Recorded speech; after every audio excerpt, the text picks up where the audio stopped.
Post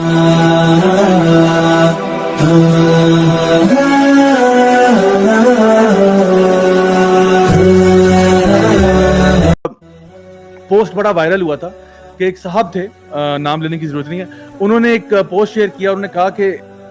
اس عید الاضحیٰ پہ میں قربانی نہیں دوں گا بلکہ میں ایک واٹر کولر انسٹال کراؤں گا کہ غربا مساکین جو ہیں وہ پانی پی سکیں, جس کی وجہ سے لوگ کنفیوژن کا شکار ہوئے. کچھ لوگوں نے کہا نہیں یار یہ کیا بات ہوئی, کچھ لوگوں نے کہا نہیں ویسے آئیڈیا تو اچھا ہے کہ انہی پیسوں میں اگر آپ کولر لگا رہے ہیں تو بہت سارے غریب پانی پی لیں گے.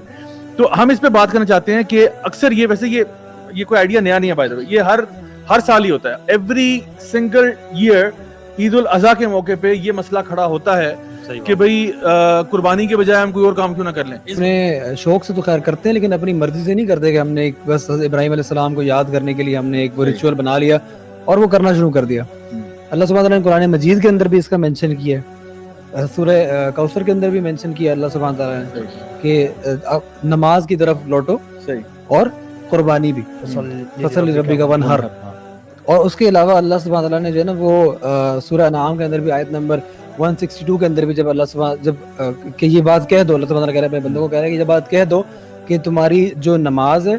اور جو تمہاری قربانی ہے اور تمہاری زندگی اور تمہاری موت ہے یہ سب اللہ سبحانہ تعالیٰ کی طرف. لیکن اس کے اندر خاص طور پہ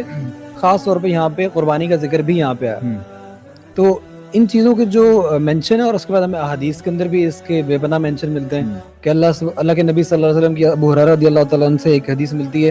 کہ اللہ کے نبی صلی اللہ علیہ وسلم نے فرمایا کہ وہ بندہ جو قربانی کر سکتا ہے اور قربانی نہ کرے وہ ہمارے جو عید گاہ اس کے پاس نہ ہے.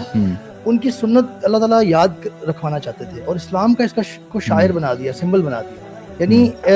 اگر کوئی ونس ان اے وائل کسی خاص مجبوری کسی کے دیکھتے ہوئے کر لیتا ہے اس کی مدد, یا کوئی ریلیٹیو ہے وہ بہت سخت بیمار ہے اور اس کے پاس کوئی پیسے نہیں ہے, یا کوئی بہت سخت ڈیٹ میں ہے, کبھی کبھار اس طرح کی ہو جائے تو وہ بھی خاص طور پہ قریبی رشتہ دار, کیونکہ اللہ تعالیٰ نے قرآن میں صلہ رحمی اور قرابت داروں کی بڑی بات کی, ذی القربیٰ کا ذکر بار بار آتا ہے جی. تو ان کے ساتھ کوئی کر لیتا ہے تو that's what you said actually in the beginning کہ ہم اوور آل جو نیت ہے اس میں وہ اچھی ہے, لیکن یہ چیز سمجھنا بہت ضروری ہے کہ اس کو اس طریقے سے عام پھیلانا کہ جی, کیونکہ نا یہ عام طور پہ بندے کو کنفیوز کر سکتا ہے. بندہ سوچتا ہے کہ یار واقعی میرے ارد گرد اتنے غربا ہیں تو میں ایسے ہی خام خواہ 15,000 حصہ یا پتہ نہیں 30,000 یا 35,000 بھی کر لیں, آپ اوپر چلے جائیں بڑے جانور میں, وہ ادھر لگا دوں, میں اس کا وہ کر دوں. تو اس کو اس طرح عام پھیلانا, that is where the problem lies actually.